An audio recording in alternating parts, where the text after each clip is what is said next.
alinhamento da lei. Não, é a lei. O Presidente da República pertence mesmo ao Partido Frelimo, é presidente do Partido Frelimo. Exato. Ora, houve aquela ideia de que o Presidente da República não deve pertencer a nenhum partido, ou seja, não devia presidir a nenhum partido. Isso até foi ao Conselho Constitucional. O Conselho Constitucional, na sua dota sabedoria, disse que não. Nada impede que o Presidente da República seja presidente de um partido. Então, esta é a nossa situação. O nosso presidente pertence efetivamente a um partido.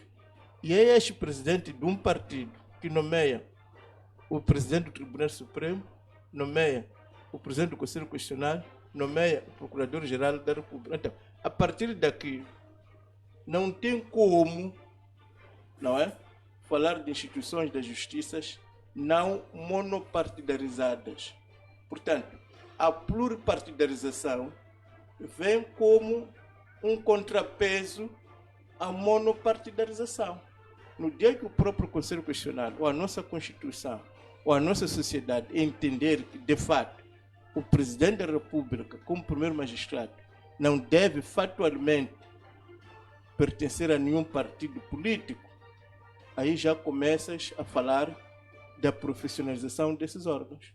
Neste momento, a retirada dos partidos da oposição não vai gerar nenhuma profissionalização, vai gerar a monopartidarização, porque é aquilo que efetivamente está a acontecer naquelas instituições em que os partidos de oposição não entram. Diretamente para o povo, qual seria o ganho? Numa situação em que temos aqui uma monopartidação do Estado e no atual modelo, onde é que o povo teria, se calhar, se sentiria identificado, haveria uma espécie de liberdade, transparência? Não, nós estamos a fazer um caminho. Houve uma monopartidarização do Estado. Agora está a se tentar pluripartidarizar.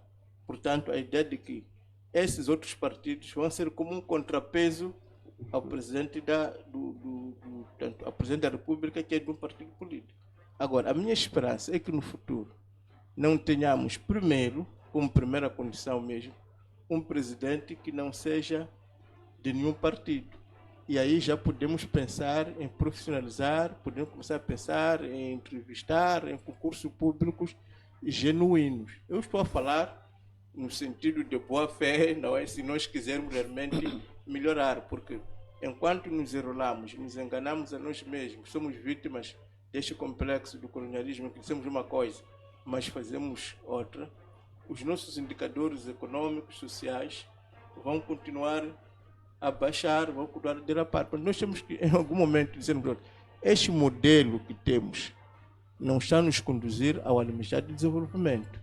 Então, como é que podemos fazer para efetivamente sairmos disto e deixarmos de nos enganarmos, deixarmos de conversas que sabemos que não é isso que queremos. Porque nós queremos responder ao FMI, nós queremos responder aos ocidentais, nós queremos responder à China e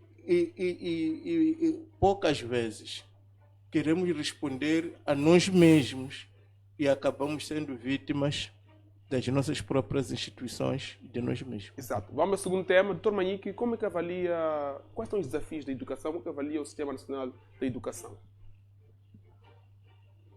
Bom, nós temos vindo a falar de reformas no setor da educação faz muito tempo. Há mais de 15 anos que recomendamos a clarificação do nosso sistema educacional no nosso país.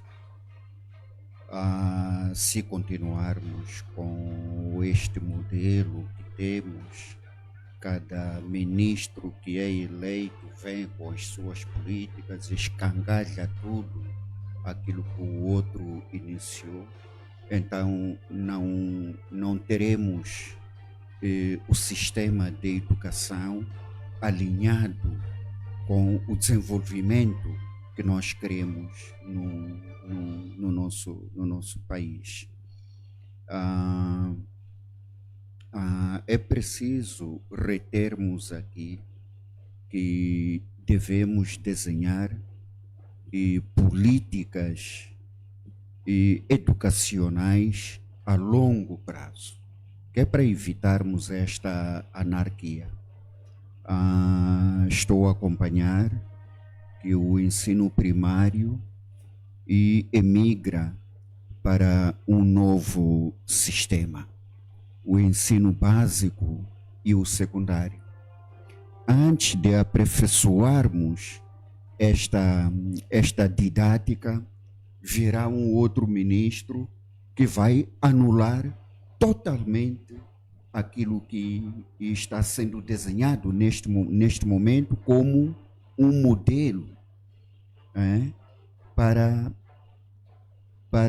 fazer com que as nossas crianças tenham um conhecimento sólido, consigam analisar toda a situação educacional a longo prazo, que não hajam estas interrupções de 5 em 5 anos. E mais do que isso, é que nós continuamente destreinamos os professores. Na altura em que estão a assimilar a metodologia educacional para determinadas matérias, nós estamos a dizer stop, porque de hoje em diante vamos ter este modelo. Estamos a desafiar-nos para retardarmos o nível da assimilação da matéria para as nossas crianças. Tu hoje não estás em condições de pegar numa criança da 7ª, da 10ª classe de há 5 anos atrás e confrontá-lo com a criança que está na 11ª, 12ª classe hoje. Então, há esta disparidade toda. Pensar na educação é o que é que vamos fazer dentro de 15, 20, 30, 50 anos nesta área da educação.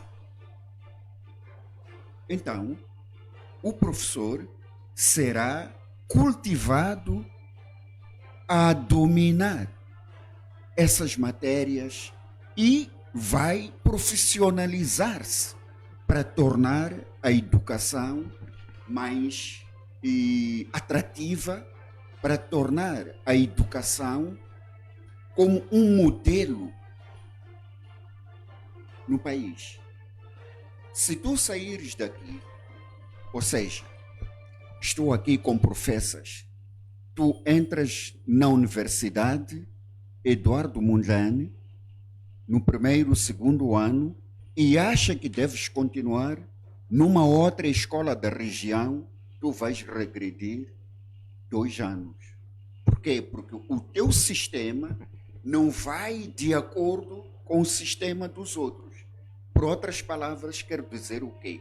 Que o teu sistema é fraco em relação ao sistema usado noutras universidades da região. Então temos que repensar isto, que é para sermos competitivos no mercado do emprego dentro e fora do país. Tanto que a minha visão é que nós devemos planificar a educação a longo prazo, não de 5 em 5 anos. Os sistemas são descontinuados de 5 em 5 anos. Estamos a pensar no país? Estamos a pensar na consolidação do conhecimento que nós adestramos às nossas crianças? Obviamente que não. Este é o meu ponto de vista. Dr. Gonçalves, desafios da educação no país. Bom, primeiro, só queria, não sei se tenho essa autoridade de dizer, a questão dos currículos de uma instituição moçambicana para com qualquer outra na região, que alguém sai daqui para outro lado e lá tem que regredir, é normal. Qualquer sistema é assim. eu já faço, este ano completei 26 anos no ensino superior e já fiz um estudo comparativo e ainda continuo a fazer ensino comparado no ensino superior na África Austral. O que acontece é o seguinte, mesmo dentro do país, quando um estudante universitário sai da UM para a UP, o mesmo curso, ele já deixou aquele currículo daquela instituição, vai adotar-se ao currículo daquela outra instituição. Logo, os programas são diferentes, as cadeiras são diferentes. Aí entra aquilo que se chama equivalência. A Universidade Pedagógica, por exemplo, deve aceitar equivalência, deve emitir uma equivalência. O que quer dizer? Quer dizer que algumas cadeiras que ele teria feito, qualquer uma das instituições, independentemente de pequena ou grande, sempre haverá alguma divergência em termos do tempo que foi dado a essa cadeira, de acordo com os objetivos do curso que aquela instituição definiu. Aliás, mesmo quando alguém, nós aqui já recebemos, quando eu ainda estava no Ministério do Ensino Superior de Ciência e Tecnologia, no ano 2000, já teríamos recebido cá estudantes que vinham do Congo Brazzaville para aqui terminar o curso de medicina. Estão aqui, agora já são médicos, etc.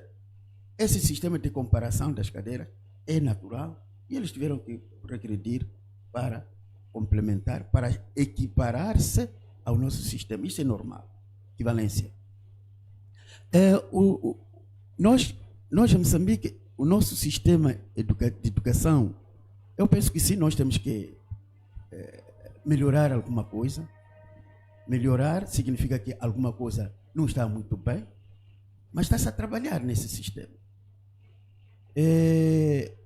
Aqui quero dizer o seguinte, o modelo, concordo com o Dr. Manique, né? Não estou a falhar.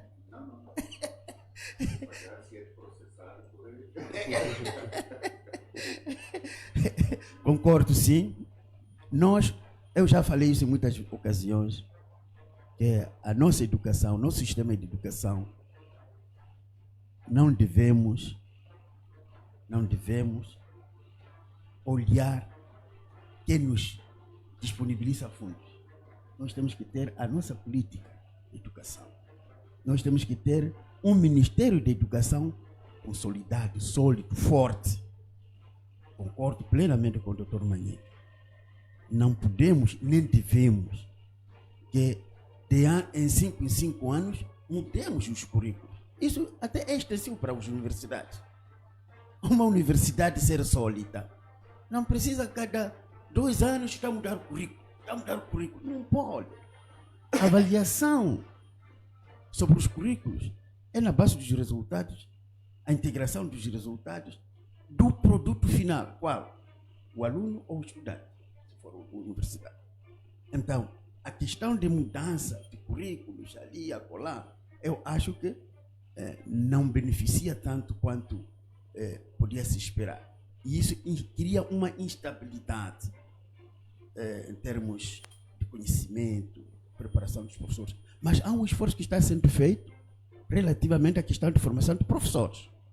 Queríamos encorajar que continuemos a capacitar os professores, formar mais professores. A Universidade Pedagógica, que é aquela que forma professores, já formou muitos moçambicanos para a docência. E me parece que não estão sendo muito aproveitados esses professores. Já são licenciados. Nós, hoje em dia, não faz sentido que tenhamos uma escola com a 12ª classe que ainda esteja a ser lecionada por um bacharel. Não faz sentido. Ou por alguém, porque tem muita experiência, com a 12ª classe, 11ª, aquela antiga, lecionar 12ª classe. Se não faz sentido, por que ainda continua esta prática? O que está por trás desta prática? Eu acho que tem muito a ver com questões orçamentais. Porque remunerar um licenciado numa escola secundária, não é? É mais oneroso que remunerar da 11ª, 12ª classe. Tem muito a ver com questões financeiras. Então o Estado não tem dinheiro para pagar, provavelmente. Não estou a afirmar, não afirmo categoricamente. Eu estou a dizer pode ser. Uma hipótese. Pode ser. Também pode não ser. Mas eu sou professor da Universidade Pedagógica. Desde ano 2023, desculpa, 2003, na UP. Quantos professores nós formamos? São muitos professores, muitos. O que é que eles estão? Onde é que eles estão? Estão a fazer o quê? Muitos até não têm colocação, não têm uma atividade de lecionação numa escola. Estão aí muitos. Então o que é que eu estou aqui a dizer? Estou a dar um desafio que o país tem, com as inúmeras dificuldades que nós temos, financeiras, etc. Mas está-se a fazer alguma coisa. Temos que também reconhecer isso. Reconhecemos que está-se a fazer alguma coisa. Temos que fazer muito mais para encorajar a massa juvenil. E, portanto, pormos nos caris o nosso sistema educativo. Obrigado. Ok, doutor Juan, a educação no país está em crise ou no processo de consolidação? Bom, eu acho que nós temos que começar por ver alguns pontos prévios. Um dos pontos prévios interessante é que, de fato, se você está a viajar em Moçambique, há de ver pela estrada crianças que vão à escola, não é? Portanto, é um país que conseguiu levar o ensino até a aldeia mais recôndita. As crianças, de fato, vão à escola, no ensino primário, sobretudo. Agora, o outro ponto prévio, também importante, é que tem muitos formados no desemprego. Isso ninguém pode discutir, é um facto que nós levamos o ensino para todos, massificamos o ensino, mas, na mesma medida também, este ensino acabou tendo menos valor no sentido que a pessoa estuda, mas depois não tem um enquadramento profissional. Como, aliás, o professor Gonçalves estava a dizer, que foram formados muitos professores, mas muitos deles não têm emprego. Não são só professores. São muitos em diferentes áreas que fazem formação. E é preciso ver, do ponto de vista comparativo, que Moçambique não é nenhum destino do ensino de ninguém da região.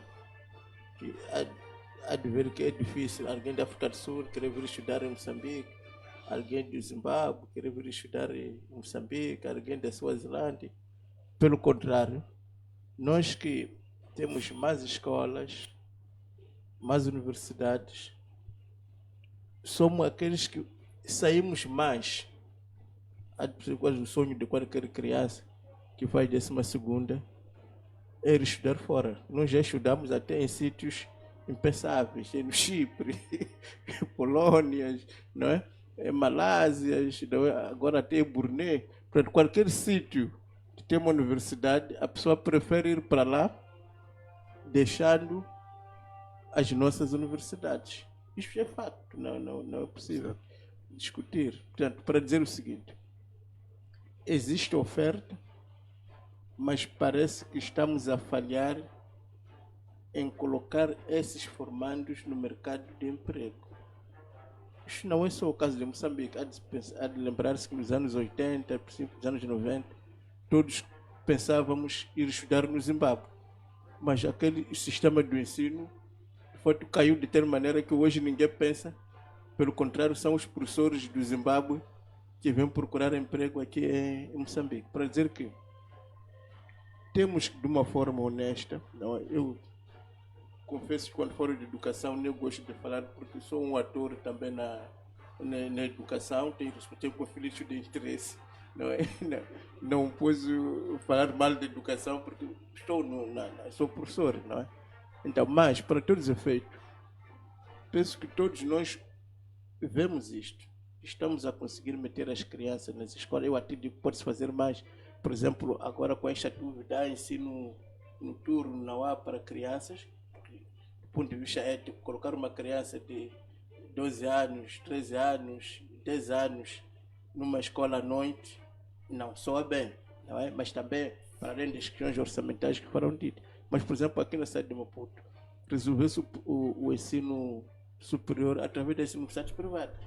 Acredito que se facilitar mais também a criação de escolas, sobretudo nas capitais provinciais primárias, nós podemos, sem muitos custos, até se formos capazes de dar emprego a esses professores que estão a ser referidos da UPS, se abrir mais escolas privadas, em que o rácio estudante e professor também vai ser menor, e assim pode haver mais recursos para disponibilizar para o campo, para que efetivamente as crianças possam ir todas às escolas. Mas o ponto para mim é que conseguimos massificar o ensino, conseguimos trazer todos para a escola, mas na saída parece que temos falhado, no sentido que essas pessoas não estão a ter emprego, mas para além de não ter emprego, aquela equação que foi feita nos anos 80,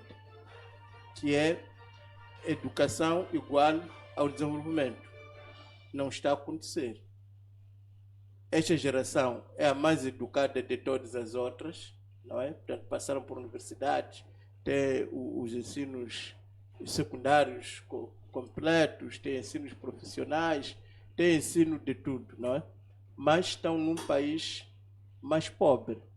Então, eu penso que o que nós tínhamos que pensar é como é que podemos transformar esta equação, educação igual ao desenvolvimento, numa realidade. Repare que isto não é específico de Moçambique. A discussão que tem sido feita em toda a África é esta. É que se acreditou nos anos 60, nos anos 70, que por causa do colonialismo, o ensino estava vedado aos negros, para sermos muito mais claros. E as independências, a primeira coisa que fizeram foi abrir o ensino para todos, convencido de que mais educação, mais desenvolvimento. Mais educação, mais emprego e mais empregabilidade. Ora, isso não está a acontecer. Então a pergunta é, as pessoas estão a ser formadas, não têm nível, ou é uma outra coisa, não é? O fato de muitos moçambicanos que concluem 12ª quererem estudar fora e muitos pais optarem por colocar as crianças fora do país, não estão a reconhecer que a nível de Moçambique, o que é que está a acontecer? Então, daí também que digo, nós de forma honesta, devíamos em algum momento pararmos, procurar saber o que é que está a acontecer, sobretudo a este binômio que não está a acontecer de educação mais desenvolvimento. Haver mais educação e menos desenvolvimento. Já houve várias teorias, que é formação profissional, formação profissionalizante, ciências, mas a gente vê que é mais fácil, se calhar aqui em Moçambique até hoje, um estudante de direito conseguir um emprego do que um engenheiro mecânico, um engenheiro físico. Portanto, parece que a questão não tem nada a ver simplesmente, não é? Terá, de certeza, porque os expertos que falam disso dão algumas bases, com formar em ciências ou formar em letras ou em ciências sociais, mas parece-me que temos que refletir sobre tudo. O que é que faz com que haja mais universidades, haja mais escolas secundárias, haja mais escolas primárias, haja até mais escolas profissionais, mas o país recua, o país está, de fato, sem dúvida nenhuma, do ponto de vista comparativo, nas tabelas mais baixas. Veja, por exemplo, nós em medicina, nós estamos a formar hoje mais enfermeiros, estamos a formar mais médicos, mas já que nós somos capital do país, corremos para ser tratado numa província marginal em Nelson Sprito. Quando se devia ser o contrário, Nelson Sprito, que é uma província marginal da África do Sul, devia correr para Maputo, que é uma capital. Então, mas isso é que se deve, falta de conhecimento para os profissionais, falta de material, falta de meios técnicos. É isso que estou a dizer aqui. Se eu pudesse, numa entrevista desta, resolver os problemas do país, o país estaria feliz. São assuntos muito mais complexos, não é? Que devem ser debatidos, estudados, mas pelo menos mostra que parece que o nosso ensino não é atrativo, porque somos nós que saímos, não são os outros que vêm. E quando Mostra que saímos, doutor, quando saímos, quando voltamos, temos tido acesso ao emprego, comparativamente àquele que fica, forma-se aqui, o outro que sai. Quando volta, a competição é no mesmo pé de igualdade? São essas matérias todas que devem ser estudadas, porque há de perceber que quando uma criança sai, a perspectiva não é só de voltar, é também de ficar por lá, não é? Porque pode ser isso também, não é? Mas pode ser que realmente está a ver que para quem estudou fora, quando volta, tem emprego. Portanto, há muitas coisas em jogo. Estamos a dizer, há de perceber que Moçambique não era um país de imigração. A imigração moçambicana era para a África do Sul. Mas há de perceber que hoje, não é? Até já temos imigrantes mal parados nos Cambojas, em países de fato impensáveis, no sentido que há um êxito, portanto, há um falhanço, que não basta só dizer que é o governo, mas temos que reconhecer que há um falhanço que estamos a ter. Estamos a educar mais, mas a ter menos emprego. Estamos a formar mais, mas a termos menos desenvolvimento. Então, como é que podemos fazer com que a educação seja igual ao desenvolvimento? Como é que podemos fazer com que o nosso ensino, que é vasto e grande, seja atrativo e não sejamos nós, com mais universidade e mais escolas, a querer estudar fora? Há de perceber que é triste, mesmo no ensino primário, há pais que preferem levar os filhos à Suazilândia. Suazilândia é um país minúsculo, sem economia praticamente, mas há muitos pais que preferem, que é preferível na Suazilândia. Nós estamos a falar de ensino superior, fazer primeira classe, segunda classe, não é? Então significa que há grandes desafios, não é? Que se calhar tem que ser percebido num falhanço geral de toda uma governação que tem que ser repensada, e menos, se calhar, deste ou daquele setor. Exato. Doutor Manhique é o único painelista que não tem conflito de interesse aqui. Doutor Manhique. Desculpa, antes do doutor Manhique, só queria uma pequena... O meu colega aí tocou uma coisa muito importante. Eu penso que a questão de movimentar os nossos filhos, ou nós mesmos termos formação fora do nosso país, é algo de diplomacia que os países têm. Eu estava na União Soviética.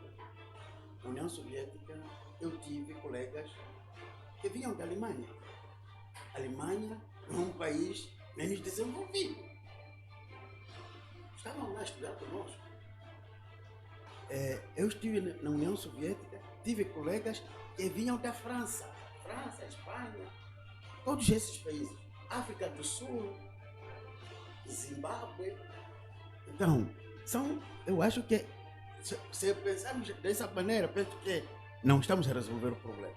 As diplomacias que os países têm, as relações entre países, não é? Entre governos, entre estados, tem muito a ver com questões de formação.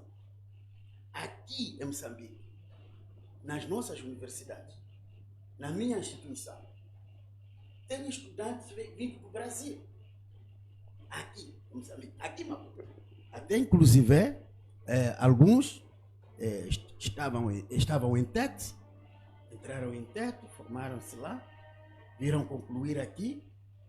Estou a falar uma coisa diminuta. Mas, professor, eu não estou a dizer que não há estudantes estrangeiros em Moçambique. Estou a dizer que, de forma geral, não somos um país de destino para estudar. Acho que há de concordar comigo que há mais moçambicanos a irem estudar fora do que pessoas de fora a quererem... Não é cobiçável, não é apreciável. Pelo menos que saibamos. Doutor Manhique, Doutor Manhique, o sistema educativo do país é competitivo para o mercado de trabalho? As pessoas, depois de se formarem, têm tido acesso ao emprego, saem lá capazes de desenvolver qualquer tipo de atividade profissional? Olha, eu acho que não. Acho que não, pelo seguinte. Se olharmos as mega empresas que existem neste país, empregam profissionais não moçambicanos dentro do seu próprio país. Por quê? Porque não tem o domínio para exercer aquela função dada a sua complexidade. Vamos para aqui, podemos partir da Sasol, podemos ir para... As nossas multinacionais. Mais da metade são os vientes do que os moçambicanos lá. Vamos para a saúde. Quer dizer, tu forma médicos, tem diretores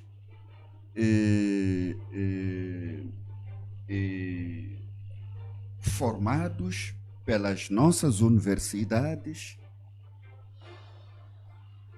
e quando ficam doentes, desacreditam a própria instituição que ele dirige, onde ele oferece serviços aos seus irmãos, mas ele próprio, quando fica doente, prefere morrer no hospital fora daqui. O que isto quer dizer? Ele próprio desacredita a instituição que ele dirige. A prestação de serviços neste hospital é péssima. Quando nós saímos para estudar fora, é para termos a competitividade no mercado do emprego dentro do próprio país. Como quem diz, eu tenho quase a mesma formação que este cidadão estrangeiro teve, porque também formei no país dele. É nessa perspectiva? Bom, temos moçambicanos que estudaram fora, que têm a especialidade, como por exemplo, na formação de petróleo e gás. Mas se tu fores para lá, aqui no país, não vai encontrar moçambicanos nessa especialidade, nessa mega empresa. Então temos que refletir o que é que está a falhar. Não há proporcionalidade entre o profissional moçambicano e o profissional viente para trabalhar nesta mesma empresa. Então, alguma coisa está a falhar aqui. Falha na preparação dos nossos professores, falha no âmbito da administração do conhecimento para estes estudantes. A pergunta que eu faria, sendo ministro da Educação, que julga que as currículas do seu país são iguais à do país vizinho, por que é que tem a apetência de tirar o seu filho desta escola moçambicana para uma outra escola na Suazilândia, como por exemplo, se ele próprio acredita na instituição que ele dirige? Não vai encontrar nenhum filho do ministro a estudar neste país. Não vai. Os diretores nacionais não vai. Por quê? Porque não acreditam no sistema. Não acreditam nas currículas nacionais. Há um desafio enorme para sermos competitivos. Um desafio enorme. É só um simples não acreditar ou de facto o plano curricular, o currículo do nosso país não é competitivo? Para não dizer que o valor é não mesmo... é competitivo, sim. Porque se fosse, nós formaríamos os nossos concidadãos aqui. Seria barato, os pais teriam controle direto para com os seus educandos. Mas preferem tirar uma criança de menor idade, largar num país vizinho, onde poderá correr sérios riscos, aprender vários vícios. O pai não está lá para dar a devida orientação, mas prefere tirar daqui para esse país. Agora, o que dizia o Dr. Gonçalves É verdade, sim, mas é uma questão de especialização. Como poderíamos dizer, uma pessoa que teve a formação em engenharia, mas precisa emigrar, fortalecer a sua capacidade de deslocar-se para a Checoslováquia, como por exemplo, para adquirir a especialidade. Não estamos a falar da mesma criança que sai daqui, hein? E sem o ABC. Ele já sai do seu país com um conhecimento amplo e vai fazer a especialização, vai fazer o doutoramento. É diferente. É diferente. Agora, eu sou presidente da República. Crio instituições, valorizo as instituições, mas o meu filho não está lá. O que é que está acontecendo? Onde é que está o espírito nacionalista? Que valor agregamos se eu confio nas instituições do meu país, do país que eu dirijo? Você fazer uma pergunta, não? Pode perguntar, chefe. Sou o segundo. O que eu estava a ver, que há problemas na educação, não há dúvida, mas o que eu queria lembrar é que os nossos falhanços, neste sentido, são mais baixos. Ou seja, pessoas daqui saem para ir fazer estação de serviço do carro em Malalan. Não estamos a falar de uma formação especializada. Assim que nós temos guerras, fomos buscar militares do Ruanda e da SADC, da SAMIM. E, portanto, para dizer assim, a ineficiência das nossas instituições é tão vasta que se calhar não é apenas no sentido do ensino, da educação. Por isso eu vou dizer que se calhar temos que começar a pensar que, olha, nós falhamos redondamente em todas as áreas da educação, da saúde, na mecânica, na área militar. Agora, o que é que temos que fazer para sermos melhores? Era só esta deixa. Há uma insuficiência em tudo. Quer dizer, nós recorremos para alguma coisa secundária em quase todas as áreas. É mesmo no comércio. Militares, comércio, peça, para comprar uma batata, você vai a África do Sul.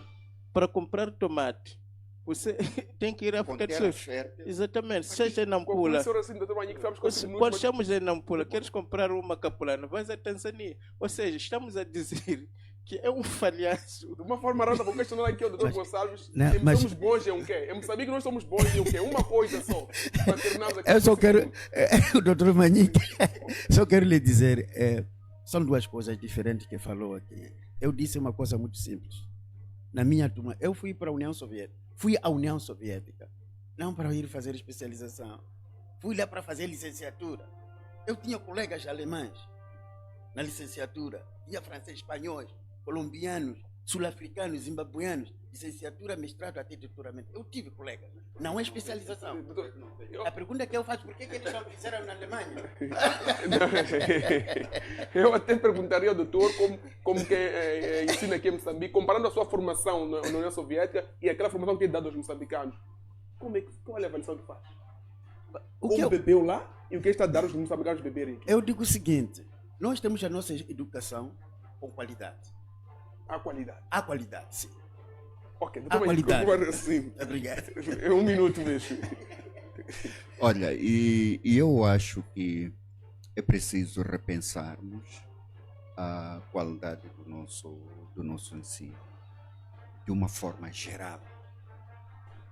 E os desafios são enormes e o mais importante, acima de tudo, é que Moçambique deve fazer de tudo para se reencontrar consigo próprio, ser um país atrativo e igual a outros países. É vergonhoso eu, como moçambicano, ou seja, uma vez eu estava na Alemanha e um vice-ministro da Nigéria foi lá. Os nigerianos souberam que o seu vice-ministro abandonou o seu país para receber tratamento naquele país. Sabe o que é que fizeram os nigerianos? Correram com o seu dirigente e disseram: se a saúde que oferece aos nigerianos é bom, então volte para lá, não venha para aqui. Usar os impostos de outros cidadãos de outro país, quando você podia ser tratado no seu próprio país. Então temos que repensar na forma como nós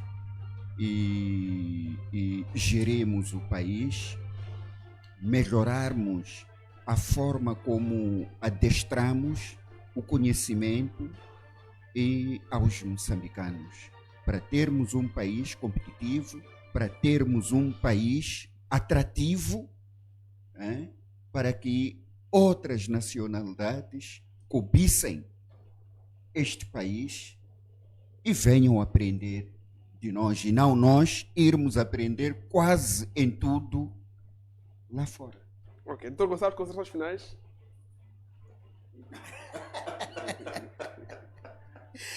As minhas considerações finais são o seguinte. Primeiro, nós temos vários desafios. Desafios na educação, temos desafios na sociedade, o nosso país tem desafios. Só para falar a questão de qualidade de educação, é Massango, né? Exato. Você onde é que estudou? É Moçambique. É Moçambique. Você tem qualidade ou não tem qualidade? Já respondeu. Então, estou a dizer que a nossa educação tem qualidade e qualidade invejável. As nossas universidades. Veja, se nós olharmos o país inteiro, os ministérios, outras organizações nacionais, etc., se fizermos um checklist, cada um dos dirigentes, onde é que se formou, há de ver que a maioria deles, de cada um dos dirigentes, a maioria, formou-se aqui em Moçambique. Aqui em Moçambique. Estão a levar o país.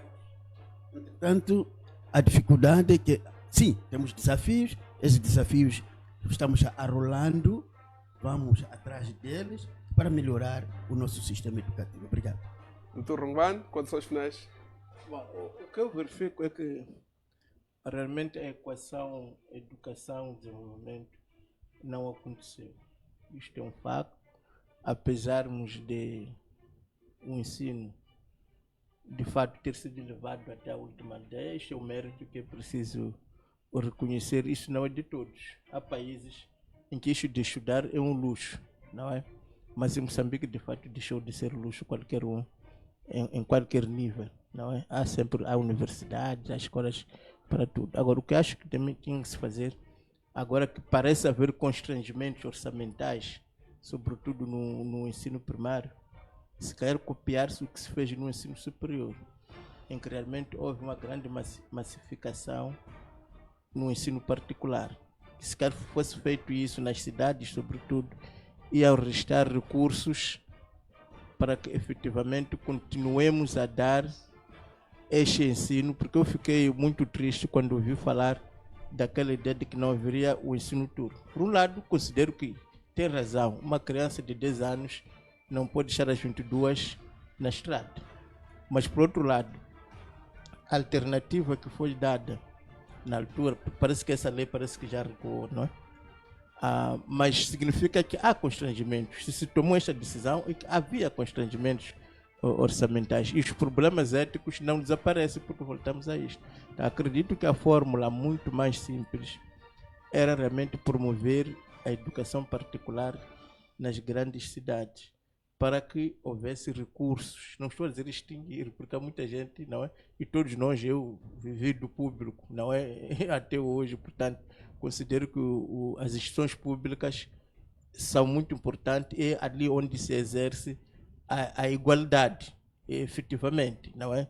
Diferentemente do privado, que é mesmo privado, não é? É muito importante o público, mas que se o público e o privado irem de mãos dadas, se calhar poderemos diminuir os constrangimentos orçamentais no público e se calhar afetar mais recursos naquilo que existe para que se melhore a qualidade, para que a qualidade efetivamente aumente no público. Porque há de perceber que quando a qualidade diminui no público, cria espaço para que o privado também afunde.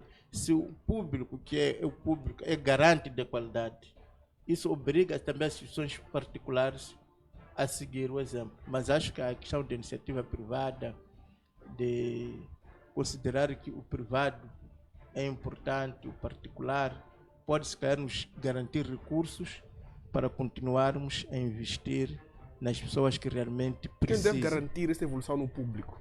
A que se deve isto? É o Estado. É por isso que eu comecei por dizer que, olha, o sentimento que eu tenho é de um falhanço em todas as áreas. Eu não estou a falar do ensino, estou a dizer, porque para fazer estação de serviço de um carro, não está precisando de nenhum especialista, isso, não é? Para cultivar tomate, não está precisando de um especialista. Em 5 anos podemos mudar a situação. Temos aqui um novo governo, a decisão, o foco é a educação. Há como em 5 anos, com plano. Nós não temos novo governo, porque o governo que nós temos hoje é o mesmo de 50 anos. Portanto, não se pode falar de novo governo nenhum, porque até o presidente disse muitas vezes na campanha que ele é o 4º andar do mesmo prédio, mas o que nós estamos a precisar é de um novo prédio. Então, estamos numa continuidade da mesma visão. Sim, eu estou convencido disso. Isso acho que não é segredo. Acho que o próprio presidente, se lhe perguntar, vai dizer isso, que ele é madeira, não é do partido, mas o partido que está, que é o carpinteiro, é o mesmo. Portanto, é uma coisa assumida, penso que não é nenhuma heresia dizer isso. Obrigado. Okay. Muito obrigado. Minhas senhoras, meus senhores, colocamos o ponto final na edição 2 do programa Diário do Povo. Dispensamos com a promessa